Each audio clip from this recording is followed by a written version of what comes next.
이제 오늘 본문은 지금 이게 매일같이 큐티로 말씀이 쪼개져 있지만 사실은 이 전체가 하나의 주제에서 벗어나지가 않아요. 그래서 가장 중심이 되는 그 주제를 중심으로 해서 우리가 9장의 전체를 조금 살펴보는 시간을 가지려고 합니다. 여러분, 기독교는 구원의 종교죠. 그렇죠? 여기에 이의가 있습니까? 기독교는 구원의 종교예요. 여러분, 그럼 기독교는 형통의 종교입니까? 형통의 종교예요? 그러니까 이 형통이 무엇이냐에 따라서 물론 다르겠지만 기독교는 형통의 종교가 아니라 한마디로 얘기하면 기독교는 구원의 종교입니다. 물론 우리가 하나님을 믿고 그러면서 병고침을 받을 수도 있고 또 우리의 삶에 진짜 형통함이 일어날 수 있어요. 하나님께서 물질의 복을 주실 수도 있고 여러 가지 이 땅에서 주시는 복도 우리가 기대할 수 있습니다. 그런데 가장 중요한 것은 구원이에요. 그렇죠? 구원을 받았느냐 못 받았느냐 이것이 가장 중요한 문제예요. 다른 어떤 것도 이 구원이라는 것과는 비교할 수가 없는 것이죠. 자, 그렇다면 이 구원이라는 것이 이렇게나 중요한데 구원은 어떻게 얻을 수 있느냐라는 거예요. 구원은 여러분 어떻게 우리가 얻을 수 있습니까? 어떻게 얻을 수 있죠? 이거는 기독교인으로서 너무 쉬운 질문이잖아요. 그리고 여기에 대한 답안도 우리는 사실 줄줄 외우고 있잖아요. 뭐죠? 예수님을 믿으면 구원 얻을 수 있죠. 예, 그러니까 이것이 틀린 말이 아니에요. 그런데 사실 이보다 먼저 좀 선행되어져야 할 전제가 있어요. 그것이 뭐냐면 이 로마서 9장에서 사도 바울이 얘기하고 있는 요지가 뭐냐면 구원은 하나님의 전적인 능력이고 권한이라는 것이죠. 그러니까 하나님의 주권 하에서 일어나는 일이 구원이에요. 그러니까 이게 사실은 어떻게 보면은 더 중요한 대답이고 더 정확한 대답인 것 같아요. 그래서 우리도 조금 이 구원에 대한 시선을 이쪽으로 조금 옮길 필요가 있습니다. 물론 주 예수를 믿음으로 구원을 얻는다는 것은 이거는 뭐 말할 것도 없이 그거는 정답이에요. 정답이지만 그보다 먼저 전제되어져 있어야 하는 사실이 있어요. 이것이 뭐냐면 구원은 전적인 하나님의 주권의 영역이라는 것이죠. 이게 진짜 중요한 거예요. 그래서 예정론이라는 것이 있잖아요. 그렇죠? 예정론 많이 들어보셨죠? 하나님이 선택하시고 하나님이 예정하신 자들이 구원을 받게 된다는 거예요. 예수를 믿고 고백하는 자들이 구원받는 거 아닙니까? 맞다니까요. 맞는데 바로 그 사람들이 예수를 믿고 마음으로 믿어 의에 이르고 입술로 고백하여 구원을 받은 자들 있잖아요. 그 자들이 바로 하나님으로부터 선택된 구원의 백성이라는 거예요. 이해가 되시겠죠? 그러니까 우리가 예수 그리스도를 믿고 고백하는 것조차도 이것은 나의 의지나 나의 공로가 아니라 하나님의 은혜일 뿐이라는 것이죠. 이것은 다시 말해서 인간은 자신을 구원할 수 있는 스스로 자신을 구원할 수 있는 능력이 전혀 없다라는 것이죠. 전혀 없다라는 거예요. 인간은 구원에 관해서만큼은 전적으로 무능력하다라는 것. 이것이 전적 무능력의 교리예요. 굉장히 중요한 교리입니다. 예정론에서 가장 핵심이 되는 부분이에요. 구원에 있어서 우리의 공로는 결코 있을 수 없고 오직 하나님의 선택, 하나님의 예정에 의해서만 우리는 구원에 이룰 수 있다는 거예요. 이게 가장 쉽지만 가장 어려운 거예요. 정말 이 말이 딱 맞는 것 같아요. 가장 쉽지만 가장 어려운 거예요. 그러니까 내가 아무 노력을 하지 않아도 내가 선택받으면 나는 구원받는 거예요. 얼마나 쉬워요. 가장 쉽지요. 특별한 어떤 노력이 필요 없어요. 그런데 또 한편으로는 내가 죽으라고 노력해도 내가 아무리 노력해도 내가 선택받지 못하면 구원받을 수 없다라는 거예요. 가장 쉽지만 가장 어려운 거예요. 여러분들은 구원받는 게 가장 쉬우십니까? 아니면 가장 어려우십니까? 이것에 대해서 불공평하다고 생각하는 사람들이 있습니다. 성도들 중에서도 여기에 대해서 불공평하게 생각하시는 분들이 꽤 있는 것으로 알아요. 예, 하나님이 불의하신 거 아니냐? 여기에 이 질문에 바울이 이렇게 대답을 합니다. 그것이 오늘 본문이에요. 14절 후반절에 보면 하나님께 불의가 있느냐? 이게 지금 우리의 질문이죠. 그렇죠? 그럴 수 없느니라. 모세에게 이르시되 내가 긍휼히 여길 자를 긍휼히 여기고 불쌍히 여길 자를 불쌍히 여기리라 하셨으니. 자, 이게 길게 이야기했지만 한마디로 네 글자로 하면 뭐죠? 내 맘이야예요. 그렇죠? 내가 긍휼히 여기고 싶은 사람을 긍휼히 여길 것이고 내가 긍휼히 여기지 않을 사람들을 긍휼히 여기지 않겠다라는 말인데 한마디로 내 맘이야예요. 내 맘. 그런즉 원하는 자로 말미암음도 아니고 다른 박질하는 자로 말미암음도 아니요 오직 긍휼히 여기시는 하나님으로 말미암음이니라. 그러니까 원한다고 되는 것도 아니라는 거죠. 간절히 원한다고 해서 되는 것도 아니고 다른 박질한다고 되는 것도 아니고 그러니까 뭐냐면 내가 열심히 정말 구원을 위해서 내가 전력 질주하고 열심히 노력한다고 해서 되는 것도 아니라는 거예요. 오직 뭐에 따라서 하나님의 긍휼하심의 은혜를 입는 것. 하나님이 긍휼히 보시고 그를 사랑하셔서 선택해 주시는 자만이 구원에 이룰 수 있다라는 거예요.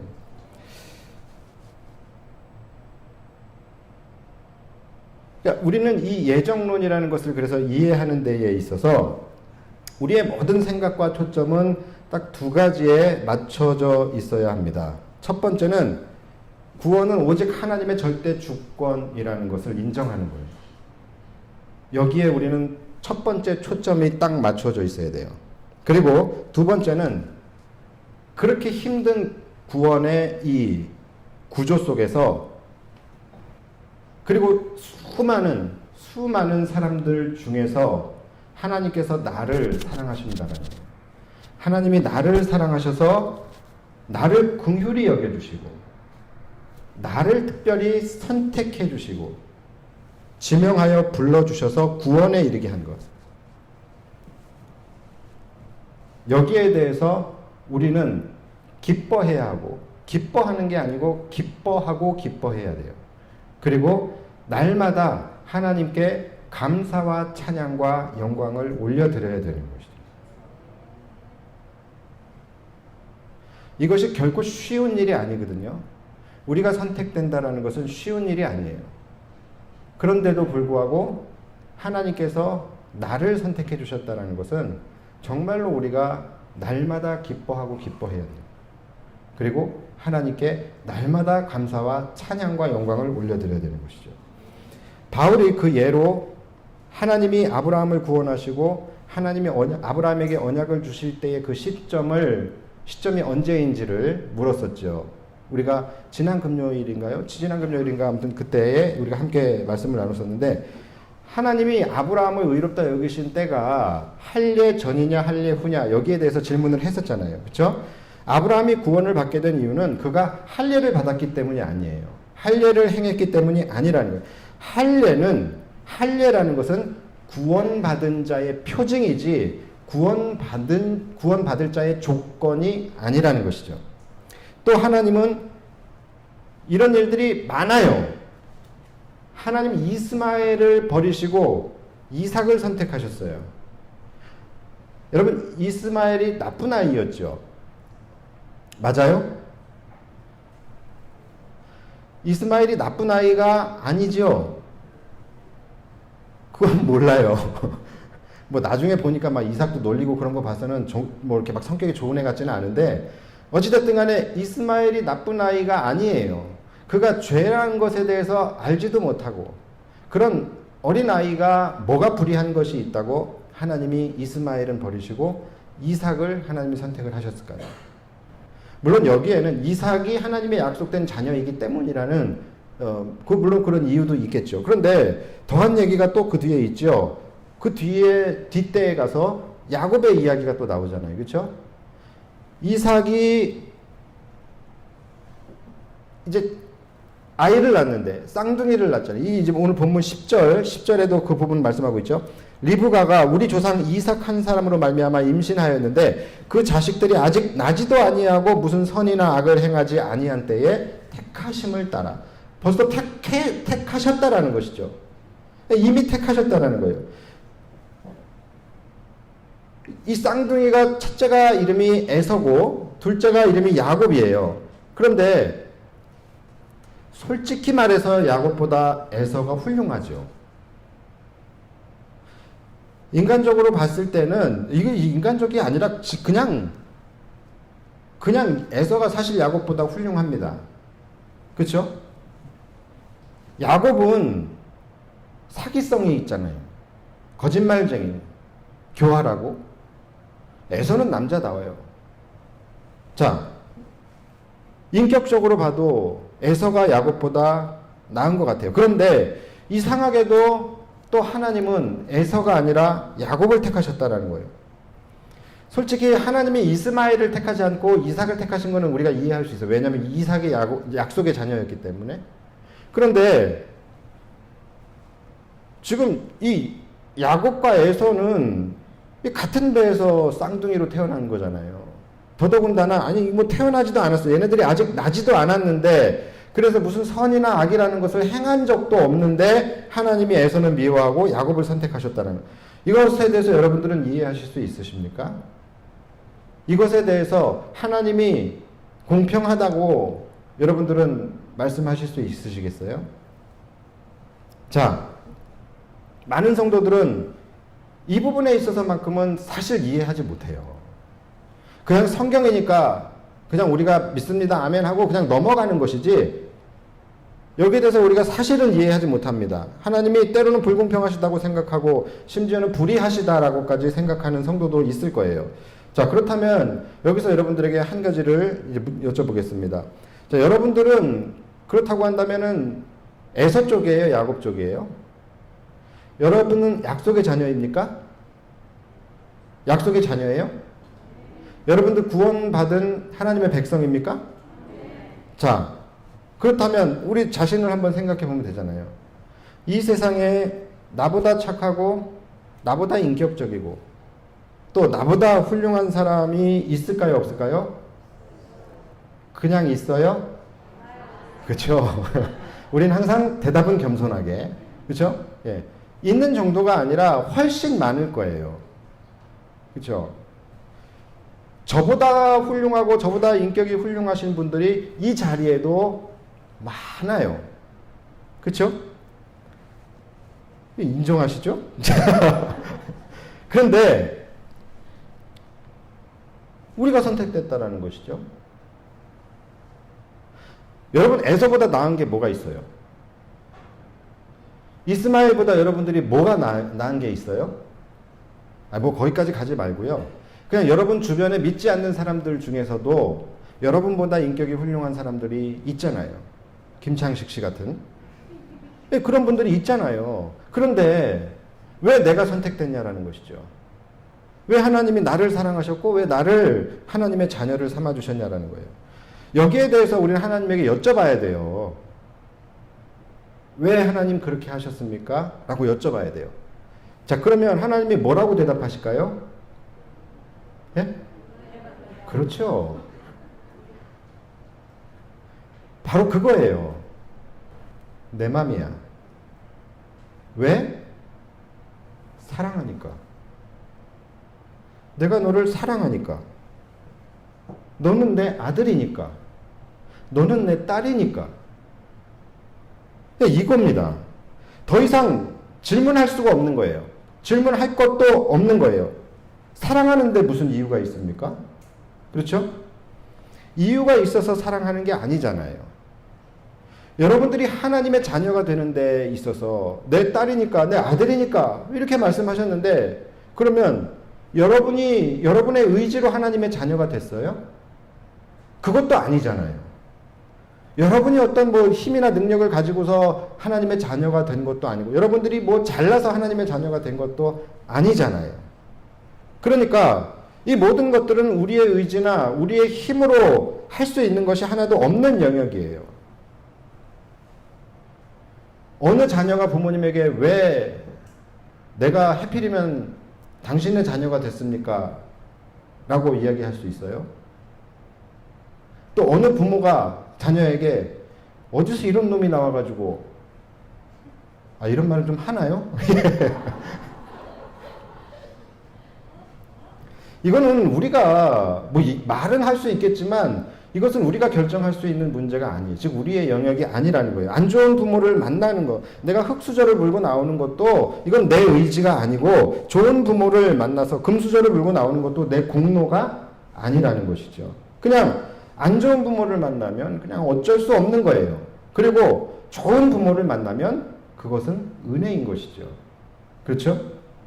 모든 것은 다 당연한 것들이고 우리가 받아들일 수밖에 없는 문제들이에요. 이것을 가지고서 불의하냐 불공평하냐를 따질 수 자체가 없는 거예요. 또 부모가 여러분 사랑하는 자녀를 살려내는 것, 여러분 이것이 이유가 있어요. 부모가 자녀를 살려내는 것이 이유가 있어요. 그리고 이것이 더 나아가서 불의해요? 이걸 어떻게 불의하다고 얘기할 수가 있어요? 만약에 우리 아이가 물에 빠졌습니다. 물에 빠져서 아이가 허우적거리면서 다급하게 아빠를 불러요. 그러면 제가 이 아이가 물에 빠져서 막 허우적거리면서 다급하게 아빠를 부르는 그 아이의 음성을 듣고 제가 어떻게 하겠습니까? 어떻게 하겠어요? 구해주죠. 그쵸?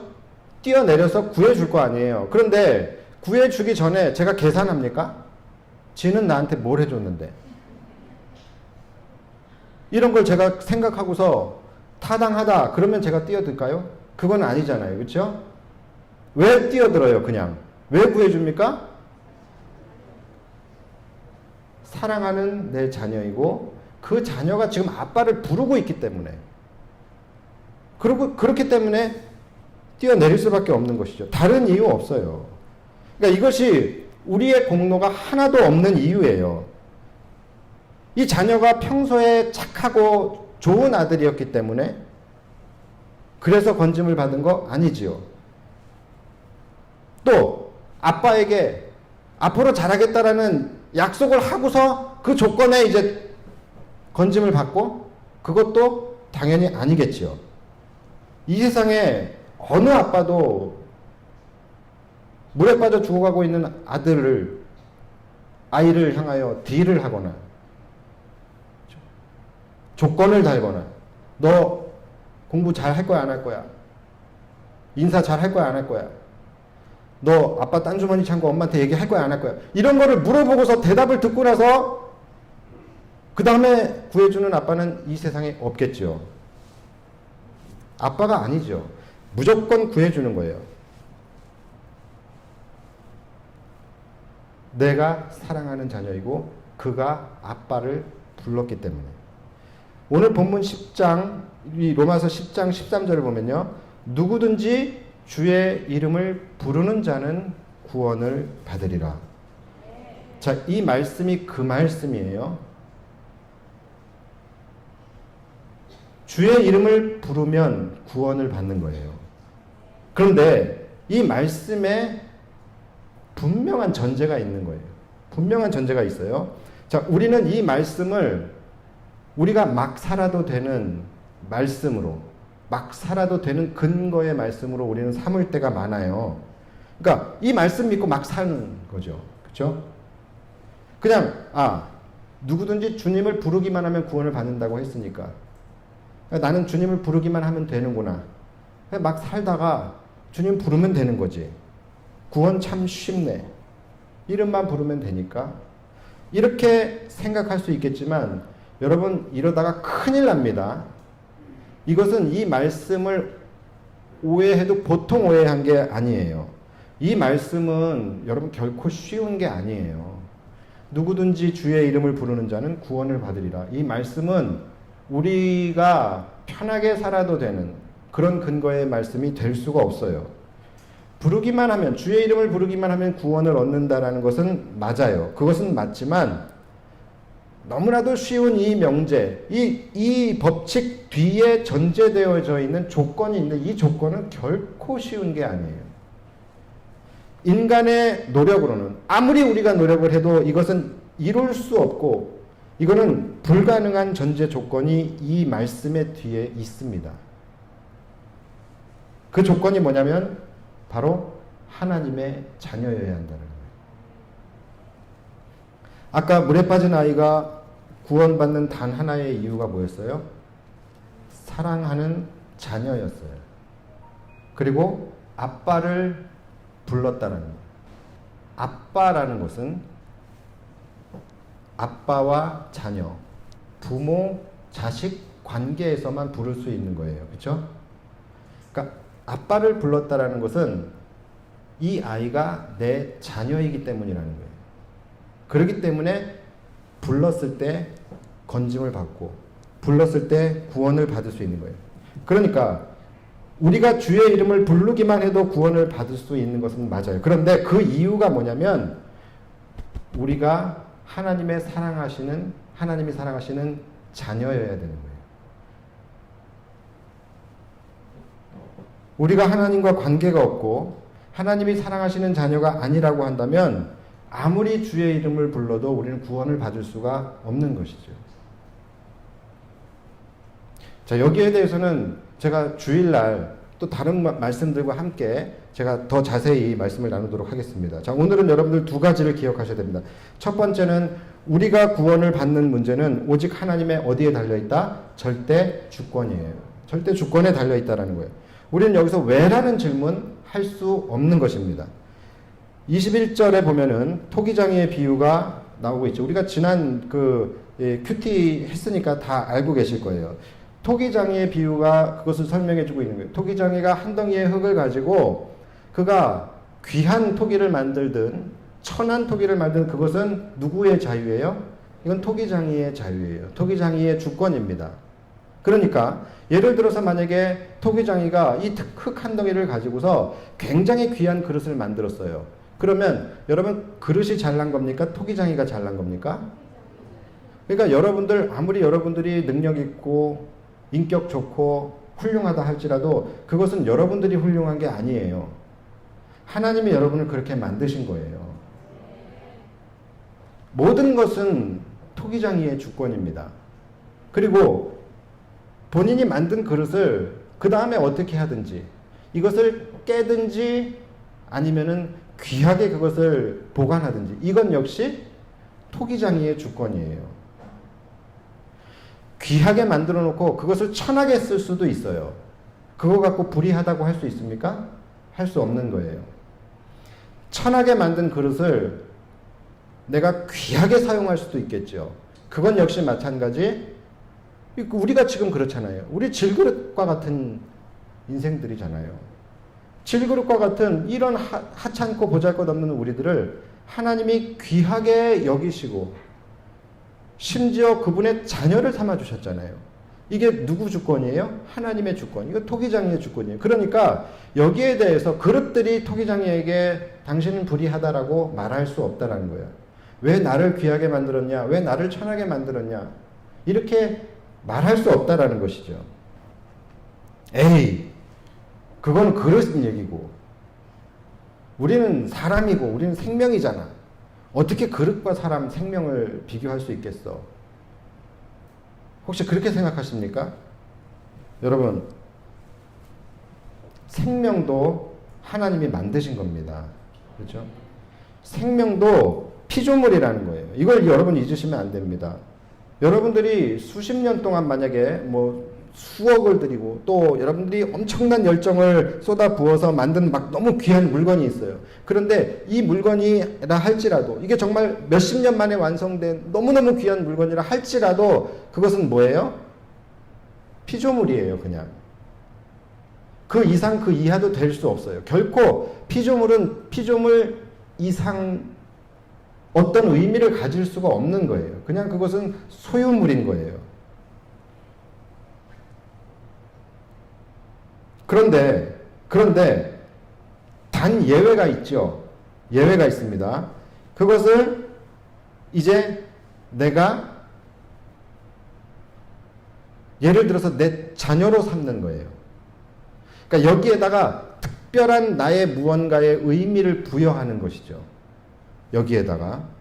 그러면 아무리 하찮은 존재였다 할지라도 얘는 존귀해지게 되는 것이죠. 그 가치는 존귀해지게 되는 거예요. 그러니까 내 소유를 넘어서 내가 얘를 만들었어요. 참으로 잘못 만들었네. 꽃 모양이 왜 이렇게 촌스러워요. 자, 그런데 제가 이렇게 하대하던 이 물컵에다가 갑자기 의미를 부여하기 시작을 해요. 갑자기 막 사랑이 가요. 그래서 너는 내 분신이야. 너는 내 자녀야.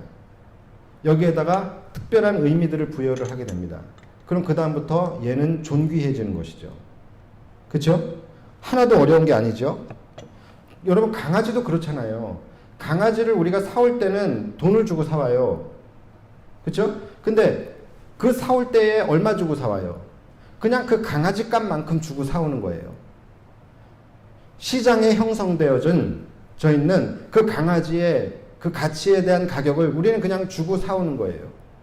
그런데 이 강아지가 우리 집에 들어와서 나와 함께 생활을 하면서 서로 관계가 생기게 되고, 그 다음에 이 강아지를 내가 정말로 마음으로 사랑하게 되고 이 강아지에게 의미를 부여하기 시작하죠. 어떤 의미 부여합니까? 대부분 이제 엄마한테 와봐 이러잖아요. 그렇죠? 그러니까 내 자녀의 의미를 부여를 하기 시작을 하죠. 그렇죠? 그럼 그 다음부터는 이 강아지는 그때 사온 그 가격이 아닌 거예요.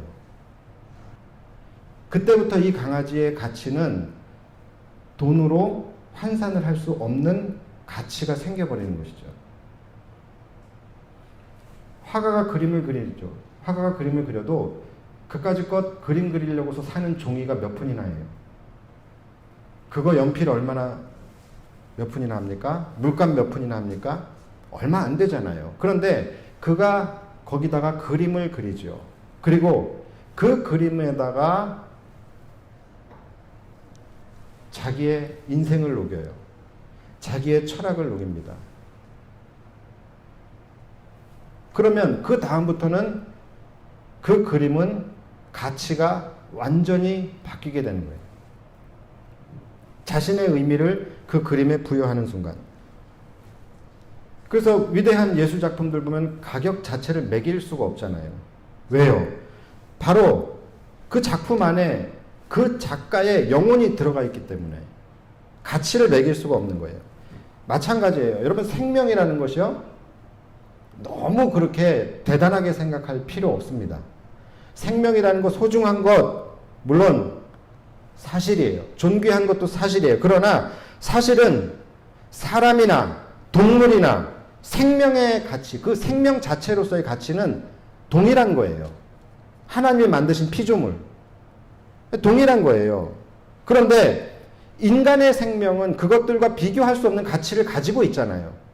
그것들과 비교할 수 없을 만큼 존귀한 가치를 가지고 있잖아요. 그 이유가 뭐예요? 인간이 더 똑똑하니까?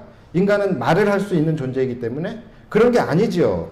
인간이 다른 생명들에 비해서 월등하게 존귀한 가치를 가지고 있는 이유는 바로 인간의 생명에는 하나님의 형상이 부여되었기 때문이에요. 그렇죠? 이것이 모든 인간들에게 주어지는 일반적인 보편적인 은혜예요. 모든 인간은 하나님의 형상을 따라 지어졌어요. 그래서 같은 생명이지만 인간의 생명은 굉장히 높은 가치를 가지고 있는 것이죠. 그러나 이 일반적인 은총을 받은 이 인간들은 결국은 이 죄와 사망의 법, 여기에서는 자유할 수가 없어요. 그래서 결국은 사망에 이르게 되는 것입니다. 이 모든 인간들이 다 그런 자들이에요. 그런데 이 중에서도 하나님의 특별한 은총을 받은 자들이 있어요. 그래서 하나님이 특별히 그를 선택해서 당신의 자녀를 삼아주신 자들이 있다라는 거예요. 더 큰, 더 놀라운, 더 있을 수 없는 의미를 특별히 부여해 주죠. 그런 피조물들이 있다라는 거예요. 이런 자들을 특별 은총을 입은 자들이라고 이야기를 해요. 누굽니까? 바로 구원의 백성들, 선택받은 우리들을 이야기하는 거예요. 자, 그렇다면 우리는 일반 사람들보다 그 가치가 더 올라가겠죠. 얼마나 올라가요? 얼마나 올라가요? 상상할 수 없을 만큼, 환산할 수 없을 만큼 우리의 가치는 이미 올라가 있는 거예요. 그 가치를 우리는 어떻게 가늠해 볼 수 있어요? 하나님이 우리를 어떻게 대하시느냐. 하나님이 우리를 어떻게 대하셨습니까? 죄와 사망의 법에 의해서 사망으로 갈 수밖에 없는 우리들을 하나님께서 특별한 의미를 부여해 주셨죠. 하나님의 자녀라는. 그래서 우리의 가치를 올려주셨고, 그 우리의 가치가 어느 정도냐면은 우리를 살리기 위해서 하나님은 엄청난 희생을 하셨어요. 그것을 통해서 우리의 가치를 알 수 있는 거예요. 하나님의 하나뿐인 독생자 아들 예수 그리스도를 십자가에 달려 죽게 하셨어요. 그렇게 해서 우리를 구원하신 거예요. 우리를 지켜주시고 보호해 주신 것이죠. 자, 그렇다고 한다면 우리의 가치가 어느 정도예요? 이것이 여러분 은혜 아니에요? 아무리 생각해도 이것은 있을 수 없는 일이에요. 이것은 정말로 놀라운 은혜이고, 그렇다고 한다면 이 은혜를 받은 우리가 할 수 있는 것은 뭐예요? 오직 감사와 찬양과 영광 올려드리는, 이거 말고 할 게 뭐가 있겠어요 지금 우리가? 그런데 여기서 하나님은 불의하시니 공평하시니, 왜 하나님은 이렇게 하시니, 왜 하나님은 나를 이렇게 살게 하시느니, 이런 것을 하나님께 질문할 수가 있겠습니까? 이런 것을 생각하며 탄식할 수가 있겠습니까? 우리 안에 기쁨이라는 것이 사라질 수가 있겠습니까?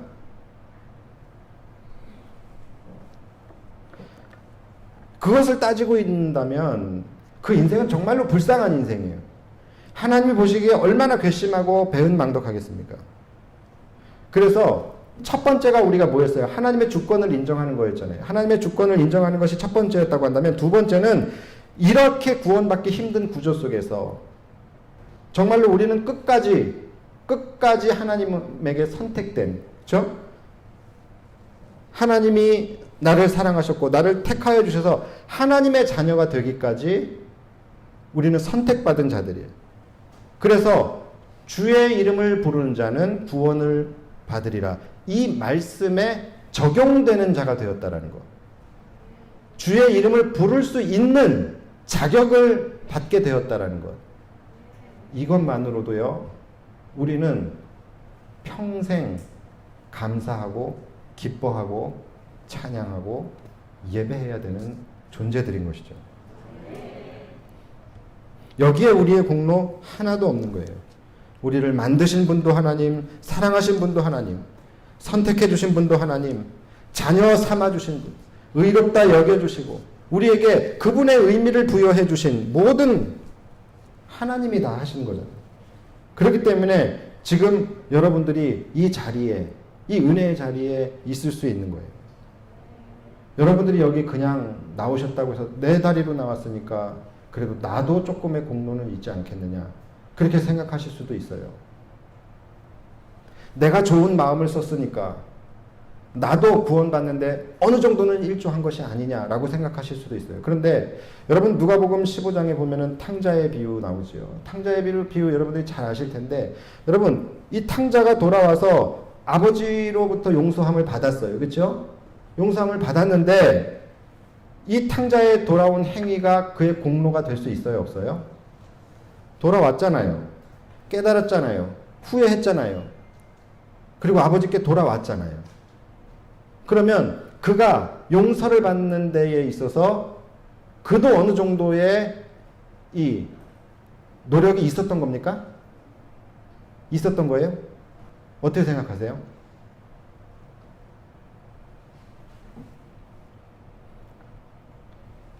그가 돌아온 행위는 절대로 그의 공로가 될 수 없는 것이죠. 왜냐하면 돌아왔다고 해서 그는 무조건 용서받을 수 있는 것도 아니에요. 그렇죠? 용서의 키는 아버지에게 있죠. 그가 아무리 돌아왔다 할지라도 아버지가 용서 안 하면 그는 용서받지 못하는 거예요. 구원받지 못하는 것이죠. 그렇죠? 그러니까 아버지가 용서해주고 받아주었기 때문에 그가 구원을 받게 된 거예요. 그러니까 그가 돌아온 것은 그의 공로가 아니라 그저 마이너스에서 그냥 0으로 돌아온 것 뿐이에요.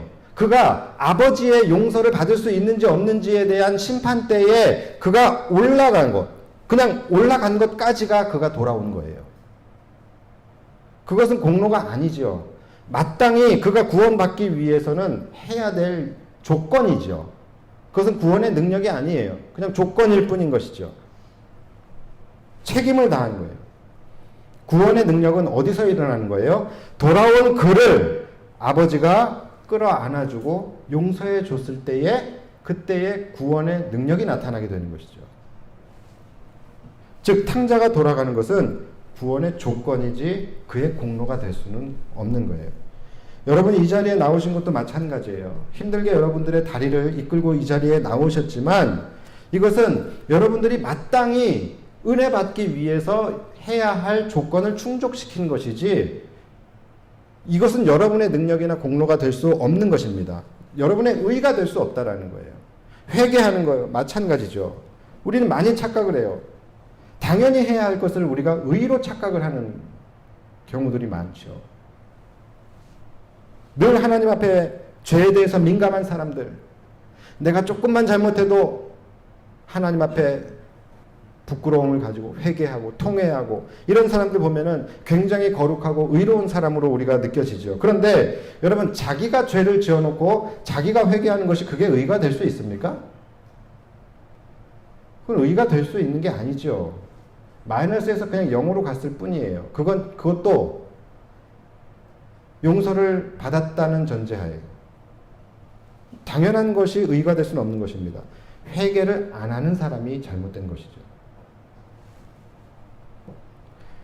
말씀을 정리하겠습니다. 물론 하나님이 우리에게 자유의지를 주셨어요. 그래서 우리는 그 자유의지를 따라서 우리는 하나님을 믿을 자유도 있고 안 믿을 자유도 있습니다. 회개요? 회개할 자유도 있고 회개하지 않을 자유도 있어요. 그런데 과연 하나님이 우리에게 주신 자유가 그 자유를 주신 걸까요? 마음대로 살아도 되는 자유를 주신 건가요? 그건 아니지요. 하나님이 우리에게 주신 자유는 하나님 안에서의 자유입니다. 그렇죠? 좀 더 정확히 말해서 하나님이 우리에게 주신 자유는 맘대로 살아도 될 자유, 맘대로 살아도 구원 줄 거야 라고 하는 그런 자유, 하나님을 떠나도 되는 자유, 그런 자유를 주신 것이 아니라 우리가 이 죄의 굴레, 사망의 굴레를 벗어버리고 하나님께 돌아갈 수 있는 자유를 주신 거예요. 하나님을 사랑하고 그분의 자녀가 될 수 있는 자유를 우리에게 주신 겁니다. 선택된 자녀들만큼은 이 죄와 사망의 법으로부터 해방될 수 있는 자유를 주신 거예요. 여러분 이것을 기억하시고 하나님이 주신 진정한 자유를 누리실 수 있는 저와 여러분들이 되시기를 주님의 이름으로 축원합니다. 오늘 나눈 두 가지 여러분 꼭 기억하시며 사셔야 돼요.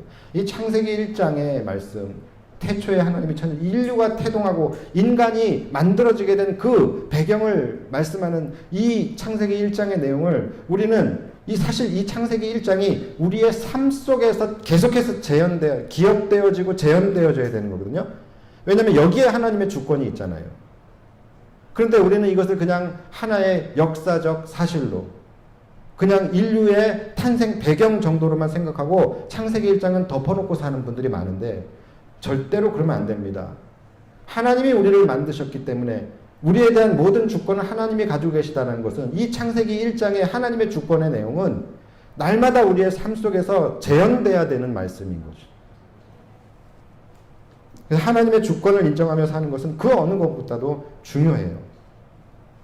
그리고 두 번째, 그런 가운데 그 하나님의 주권이 우리를 사랑하셔서 나를 선택해 주셨다는 것이죠. 나를 선택해 주시고 당신의 사랑하는 자녀를 삼아 주셨다는 것에 대한 감사와 찬양이 끊어지면 안 되는 거예요. 절대로 하나님을 향하여 왜라는 질문 이제는 하면은 안 됩니다. 그리고 조금이라도 자신의 의와 자신의 공로가 있다라고 생각하는 그런 교만한 생각 역시 버리셔야 돼요. 우리는 끝까지 겸손하게 하나님의 은혜를 기억하고 그분의 주권을 인정하며 그렇게 살아가는 삶, 그 삶만이 하나님의 자녀로서의 삶이고 그 사람만이 하나님이 특별히 선택하여 지명하여 하나님의 자녀를 삼아주신 가장 존귀한 사람이 될 수 있는 것입니다. 내가 나를 존귀하다고 여겨봤자 나는 존귀한 사람이 되는 게 아니에요. 하나님이 나를 자녀 삼아 주시고 또 나는 그것을 인정하고 하나님의 주권을 인정하고 그 은혜에 감사하고 찬양하고 영광 돌리며 사는 삶만이 진짜 하나님의 자녀로서의 놀라운 가치를 가지고 있는 존귀한 존재라는 것을 기억하시고 그렇게 살아가실 수 있는 저와 여러분들이 되시기를 바랍니다.